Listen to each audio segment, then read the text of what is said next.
Andrés, en el segmento anterior comenzaste a hablar de las compañías offshore y la evasión fiscal y el delito tributario.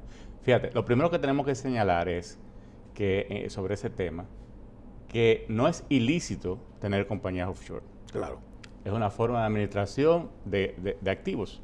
Ahora bien, lo que es ilícito, tú en esa compañía offshore hacer reflejar operaciones que existen, por ejemplo, en la República Dominicana y que deben pagar impuestos en la República Dominicana, pero lo realizas o la declaras con la compañía offshore.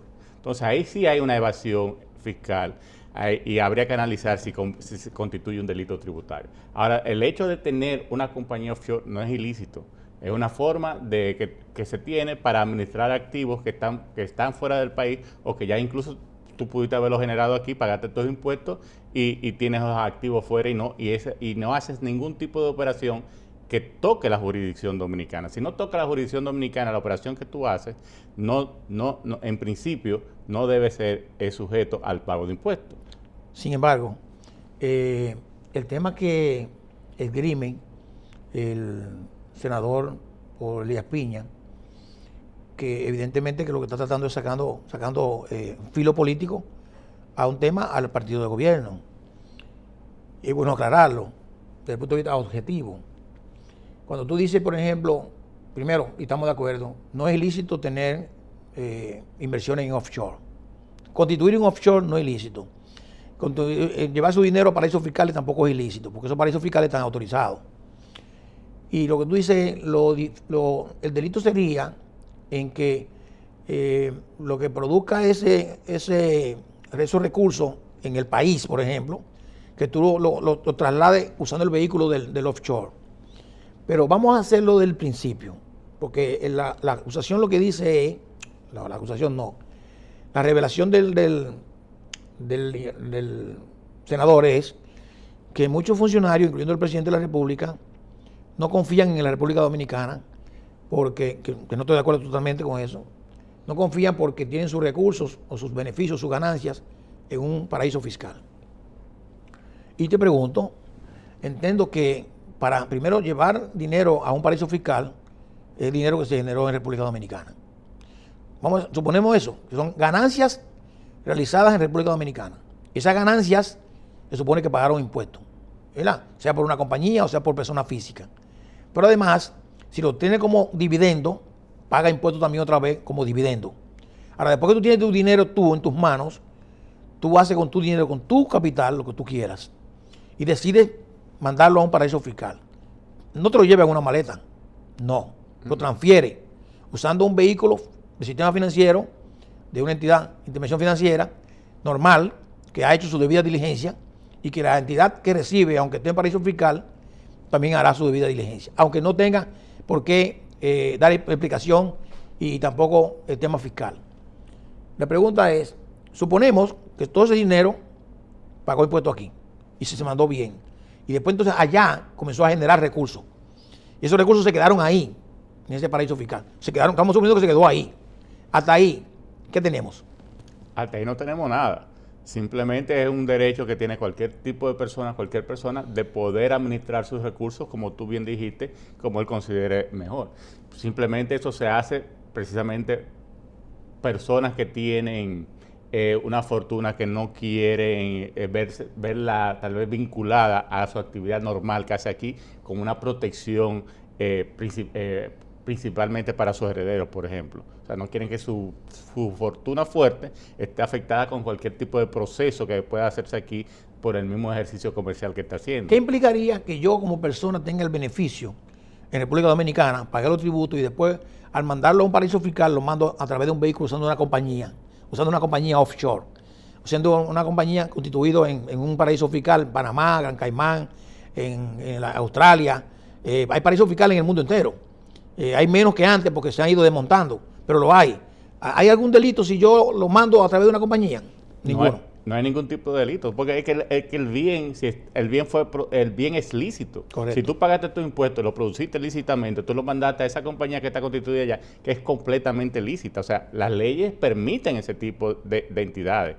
Lo que se critica de los paraísos fiscales es precisamente la confidencialidad que hay de las informaciones que hay y los beneficios, las ventajas que da desde el punto de vista impositivo a la persona que lo hace. Pero lo que más se critica es el hecho de que son sitios donde obtener la información de quiénes son los propietarios o de la operación que se están haciendo es difícil. Bueno. Entonces, el tema no está en la figura jurídica, el tema está en el uso que tú le des a esa figura jurídica. Si tú la utilizas para hacer actividades ilícitas, ahí sí hay problema. Ahí sí hay problema. Ahí voy. Lo que quiere decir con esto es a mi amigo el senador y a lo que están hablando desde el punto de vista político, sea de la parcela que sea, no hay ilícito, señores. Y les puedo asegurar que de la parcela de donde está el senador, hay personas con paraísos fiscales, con inversiones. Seguro, ¿eh? Los hay en todos los lados. Y yo le decía al doctor Julio Jacín en un programa, doctor, usted tiene cuenta en paraísos fiscales. Y me decía, ¿yo? Sí, doctor, usted tiene cuenta. Porque cuando yo era funcionario del equipo del doctor Jacín, abrimos cuentas y abrimos compañías en paraísos fiscales para hacer algún tipo de inversión en particular. Yo la tengo a título personal también.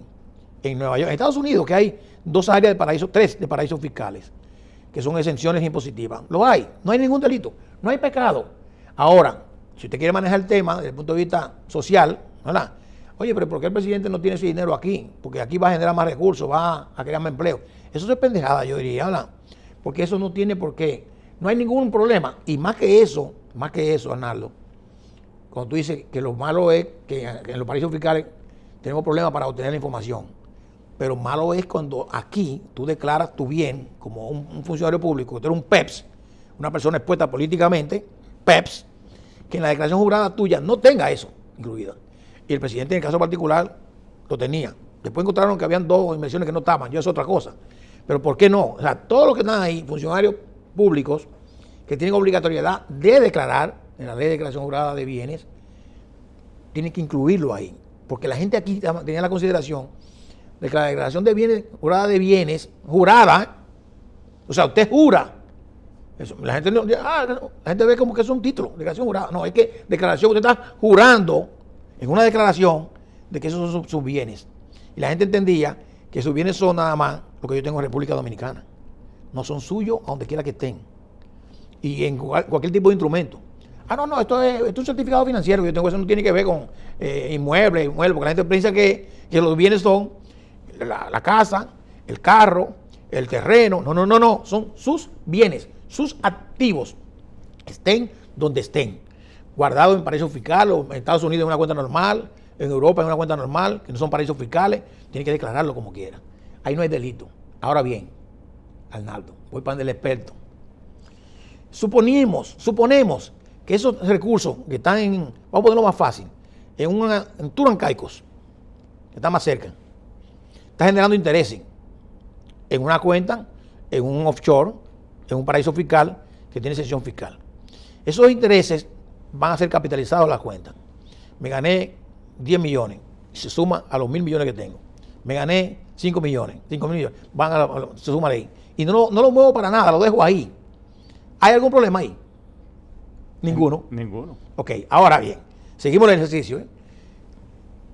Me gané total en el portafolio que tengo incluido 5.000 millones de dólares. Y decido, yo voy a traer la ganancia que no pagó, que no tributó allá, a la República Dominicana. Y hago la operación a la inversa. Transfiero de mi cuenta de allá a una cuenta en el banco local aquí, sea el banco del Estado, sea un banco privado, un banco comercial. O compro algún instrumento que el Banco Central esté vendiendo al público y entra por ahí. ¿Qué pasa en ese momento? Bueno, yo no soy experto tributario, tú debes saber más que yo del código tributario. Ahora bien, el hecho generador de la actividad, lo que produjo esta ganancia, está fuera del país. No es un hecho, el código tributario establece que tú pagas impuestos por las actividades que tú haces en el país. Se originan y localmente. Que se originan localmente. Entonces, no es una actividad que yo estoy haciendo en el país. Lo que me originó esos intereses, esa ganancia, no es una actividad realizada en la República Dominicana, está realizada fuera del territorio dominicano. Aunque tú vivas aquí. A mi entender, no existe ningún tipo. No eres experto tributario, pero estás en lo correcto. No eres experto, pero estás en lo correcto. Evidentemente que esa eso que generó la inversión no se generó aquí. Y el tributo es la generación del bien, ¿dónde lo generó? Entonces, evidentemente que cuando llegó aquí no hay que pagar nada porque evidentemente lo declaré, estaba allá y tenía la exención fiscal. Ahora, eso va a comenzar a generar aquí en lo que tú lo pongas a generar. En lo que tú lo pongas a generar. Y ya sí, y va a estar también declarado en tu Y va a estar declarado, pues tú lo vas a traer a una cuenta bancaria, lo vas a depositar, o vas a comprar en un mueble, vas a comprar un carro. Entonces, ya eso sí vas a comenzar a hacer una cierta de operaciones comerciales que si son objeto de imposición tributaria, tú pagarías tus impuestos. Ahora, tú comienzas, después que lo traiste aquí, a hacer acciones para ocultar o para no pagar esos impuestos, entonces ahí sí habría evasión fiscal o elusión. O sea que yo... Ahora, lo que no queda claro en la ley de extinción de dominio, a mi entender no se aplicaría. Acuérdate que para la ley de lavado se limitó el delito tributario a que ese delito tributario, para poder ser sujeto a persecución por lavado de activos, sobrepasar una cantidad de salario mínimo. Ahora mismo no me acuerdo de cantidad. Es correcto. Eso fue una de las presiones, digo yo. Una barra basada. Una de las barrafadas que se hicieron cuando se hizo el decreto o el reglamento de aplicación de la ley. Fue una forma... Sí, porque el delito no es... Porque la inclusión del delito tributario tenía mucha objeción. Sí, sí. Bueno, déjame decirte que el primer país de Latinoamérica que tuvo el delito tributario como precedente del lavado de activos fue República Dominicana en la ley 7202, Sí, que no fue la 72. Que no se aplicaba. Era 5602. Fue una ley que salió antes de la 7202 sobre el lavado de activos. Sí, sí. Y esa ley se aprobó y incluía el delito fiscal. ¿Qué pasa? Que cuando se estaba revisando, me acuerdo yo que el que se dio cuenta de ese error en la ley fue el señor Damián Santos, Sí. que trabajaba con nosotros en el Consejo Nacional de Drogas. Después tuvo la Banco Reserva. Y participó junto conmigo en la elaboración de esa ley, de lo que resultó después de la ley 7202 y discutirla en el Congreso, con la comisión que se creó y con el senador Darío Gómez. Ahí se incluyó. El senador fallecido. Que a mi entender siempre se ha querido decir que fue por lo de la ley de lavado de activos y eso, pero entiendo que nunca se llegó a una conclusión definitiva sobre eso. Pero te decía que esa ley cuando salió tenía un error en el artículo 14, creo que hablaba de la distribución de los bienes. Okay. Cuando tú sumabas, no daba el 100%, daba un 98%, un 90%, o sea, que daba un porcentaje en el aire que no se sabía dónde había pasado. Y se dio la voz de alerta de eso y hubo que introducir la ley al Congreso nuevamente para corregir ese error. Y cuando se corrigió ese error, oh sorpresa, el delito de evasión fiscal fue eliminado. Wow. El delito de evasión fiscal fue eliminado. Sí, con Rico y Pepe. Con Rico y Pepe. Entonces, pero fuimos por 3 o 4 días, el primer país que tuvo el delito de Latinoamérica que tuvo el delito fiscal como delito precedente. Pero mira, nos quedan 3 minutos, pero es bueno este tema para los expertos fiscales, porque no quedó tan claro, Arnaldo, cuando se incluyó en la ley 155-17 el tema del delito tributario, que no es lo mismo que delito fiscal. ¿Ok? Porque evasión fiscal no es delito de lavado, es un delito administrativo que tú lo que tienes que hacer es ponerte al día. Mira, para la renta, digo, sí, usted me encontró que yo no me gané los cuartos y lo escondí, pues pague. Y entonces te van a condenar. ¿Por qué te condenan? Hay una sanción de interés indemnizatorio y mora, que son más grandes que la deuda, y ese es el castigo. Ahora vamos a ver, ¿cuál es la diferencia hay para que la gente entienda bien con el delito tributario? Mira, vuelvo y te repito, yo no soy experto en el Código Tributario, pero tengo entendido que en el mismo Código Tributario se establece como delito tributario cuando tú adulteras información. Falsedad. Cuando tú coges, por ejemplo, lo que estaban haciendo en los restaurantes por ahí de Boca Chica, que compraban comprobantes fiscales y lo adulteraban. O lo vendían. Eso es delito tributario. Pero como tú bien señalabas, la evasión, el dejar de pagar los impuestos, no es un delito tributario, es evasión. Sí. Y que también se debe diferenciar de la elusión, que es cuando tú te aprovechas de los vacíos que tiene la ley para dejar de pagar los impuestos. Y no son de los vacíos necesariamente. o de los beneficios que te da la ley. Beneficios, pero el nombre no está mal usado, el nombre de lo vacío que la ley nos da, que son caminos, como dicen los americanos, shortcut. O sea, tú cortas un camino, ¿verdad? Y te puedes ir por ahí y aprovecha eso para no pagar un impuesto. Eso es lo que es la elusión. La ilusión. Es que es evitar un pago legalmente. Que lógicamente los asesores fiscales tienen que lógicamente saber cómo documentar eso, ¿eh? Claro que sí. Porque ahí puede haber también un ilícito, ¿eh?